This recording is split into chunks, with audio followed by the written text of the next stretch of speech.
Halo teman-teman, kembali lagi bersama saya Robi Rizky Harahap. Kali ini kita akan belajar mengenai mitigasi bencana alam. Teman-teman pasti tidak asing lagi kan mendengar kata-kata bencana. Bencana adalah peristiwa atau rangkaian peristiwa yang mengancam dan mengganggu kehidupan dan penghidupan masyarakat yang disebabkan oleh alam maupun non-alam, sehingga mengakibatkan timbulnya korban jiwa manusia, kerusakan lingkungan, kerugian harta benda, dan dampak psikologis lainnya. Kita masuk kepada macam-macam bencana. Bencana terbagi menjadi dua, yaitu bencana fisik dan bencana non-fisik. Yang pertama yaitu bencana fisik. Bencana fisik adalah bencana yang terjadi akibat alam itu sendiri. Contohnya gempa bumi, tsunami, dan lain-lain. Yang kedua yaitu bencana non-fisik. Bencana non-fisik adalah bencana yang disebabkan oleh ulah manusia. Contohnya banjir, kebakaran hutan, dan lain-lain. Jadi teman-teman, contoh bencana alam tidak hanya yang seperti saya sebutkan tadi, tetapi masih banyak contoh bencana alam yang lain yang dapat teman-teman cari di internet ataupun dari lingkungan sekitar kalian masing-masing. Kita masuk kepada mitigasi bencana alam.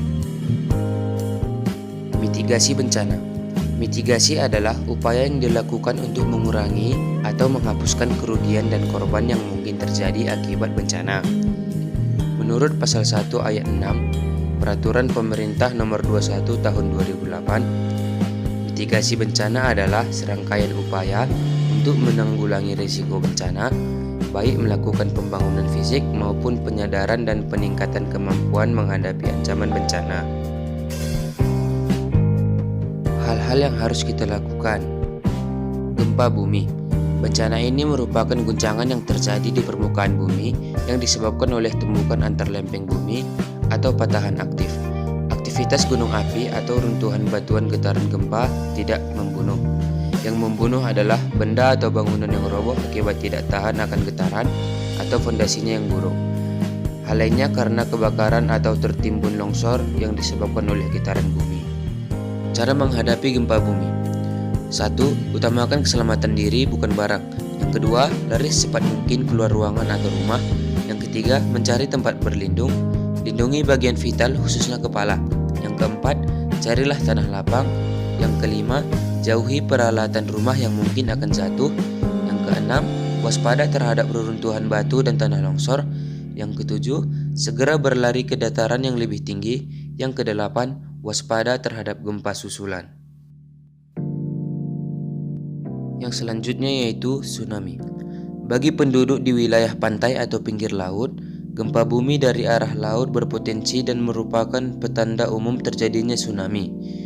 Bencana ini merupakan gelombang air laut besar yang dipicu oleh pusaran air bawah laut karena pergeseran lempeng, tanah longsor, erupsi gunung api, dan jatuhnya meteor. Cara menghadapi tsunami. 1. Menyalakan radio untuk mengetahui apakah tsunami terjadi setelah adanya gempa bumi di sekitar wilayah pantai. Yang kedua, bergerak ke arah daratan yang lebih tinggi. Yang ketiga, jauhi pantai. Yang keempat, waspada apabila terjadi air surut, jauhi pinggir pantai. Ini merupakan salah satu peringatan tsunami dan harus diperhatikan. Yang kelima, utamakan keselamatan dan bukan barang-barang Anda.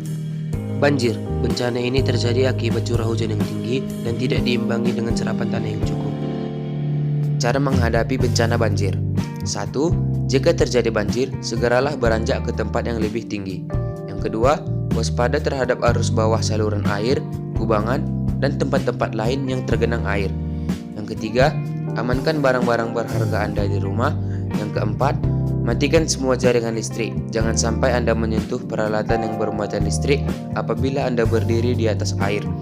Yang kelima, jangan berjalan di arus air karena dapat mengakibatkan Anda terjatuh.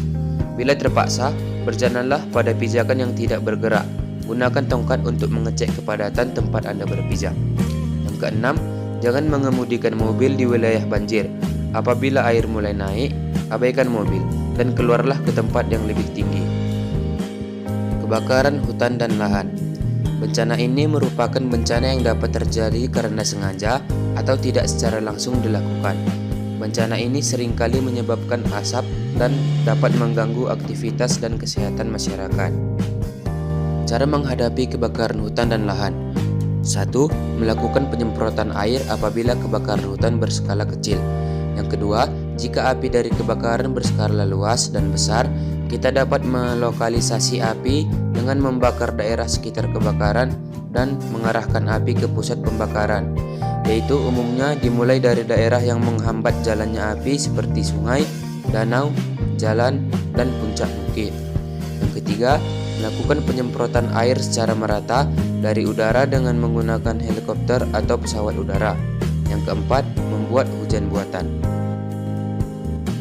Jadi teman-teman, dengan apa yang saya sampaikan ini, semoga dapat menjadi ilmu bagi kita untuk mengatasi dan menghadapi bencana alam yang akan datang, baik dari alam sendiri maupun dari perbuatan dan kebodohan kita sendiri.